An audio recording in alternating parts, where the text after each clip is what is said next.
Miss Grand မြန်မာကိုလူစိတ်ဝင်စားဖို့ဒီလိုနီလန်းတွေတောင်မှသုံးနေရတဲ့မရန်ဆိုင်နော်မင်္ဂလာပါပရိသတ်များရှင်ကျမတို့ရဲ့ Series Space H ကနေပြန်လည်ကြိုဆိုလိုက်ပါရစေ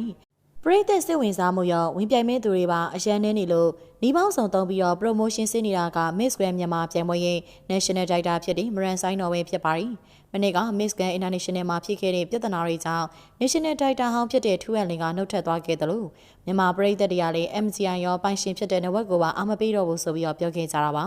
2023ရင် MCN အလှမေဖြစ်ပြီး First Runner အရခဲ့တဲ့နီနီလေးရဲ့ပြုမှုတွေကိုပရိသတ်တရားပြင်းထန်ဝေဖန်ခဲ့ကြတာပါအလှမေတဲ့စုညင်ရင် Second Runner အတရဖူပြန်အပ်ခဲ့လို့နဝက်နဲ့ MCN ကြားမှာတရားစွဲမယ်ဆိုတဲ့အထိပြဿနာတွေတက်ခဲ့ပါသေးတယ်ဒီလိုပရိသတ်တွေရုံမုံကြီးဖြစ်နေတဲ့လှမေပြိုင်ပွဲကြီးကိုတရားဝင်လိုင်စင်ယူပြီးတော့ National Director တက်လုပ်နေသူကတော့ကချင်လူမျိုးဆိုတော့တအုပ်ဖြစ်တဲ့မရန်ဆိုင်နော်ပဲဖြစ်ပါရီမရန်ဆိုင်နော်ဟာမနှောမြေမှာဒေသန္တာတစ်ချက်မှာအဆိုတော်ဂျက်ဆန်ထွန်းနဲ့တွဲဖက်တီဆိုခဲ့မှုတာကြောင့်ပရိသတ်တွေသိကြမှာပါမရန်ဆိုင်နော်ကပြီးခဲ့တဲ့နေ့ခရစ်စမတ်ကာလမှာသူ့အနေနဲ့ MCN အတွက်လိုင်စင်ရယူထားပြီးတော့ National Director ဖြစ်တာဝန်ယူမှာဖြစ်ကြောင်းပြောကြားခဲ့လို့ပြင်းထန်ထန်ဝေဖန်ခံခဲ့ရတာပါ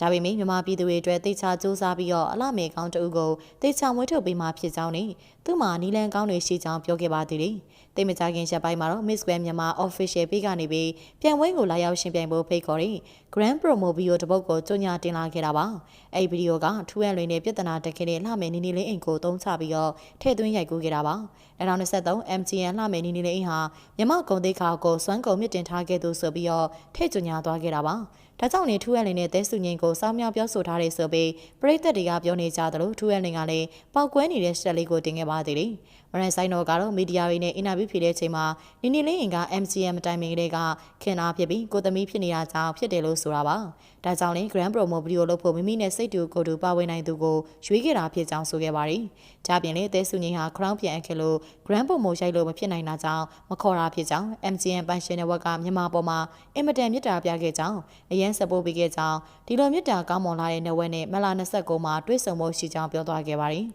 ဒီ2025 Miss Grand မြန်မာပြိုင်ပွဲအတွင်းနိုင်ငံအတွက်တင့်တော်မဲ့ဂုဏ်ယူစရာလှမေတအုပ်ကမွေးထုတ်ပေးဖို့စူးစမ်းနေကြောင်းရှေ့ကလုပ်ခဲ့သူနဲ့ကိုယ့်ရဲ့စွမ်းစားတူမှမဟုတ်တာကြောင့်အကောင်းဆုံးလုပ်ပြနိုင်ဖို့စူးစမ်းနေကြောင်းသူပြိုင်ပွဲပေါ်မှာအမြင့်ဆောင်နေတဲ့သူတွေကိုအမြင့်မှန်ရအောင်ဘယ်လိုလုပ်ရမလဲဆိုတာပဲခေါင်းထဲမှာရှိကြောင်းဆိုသွားခဲ့တာပါ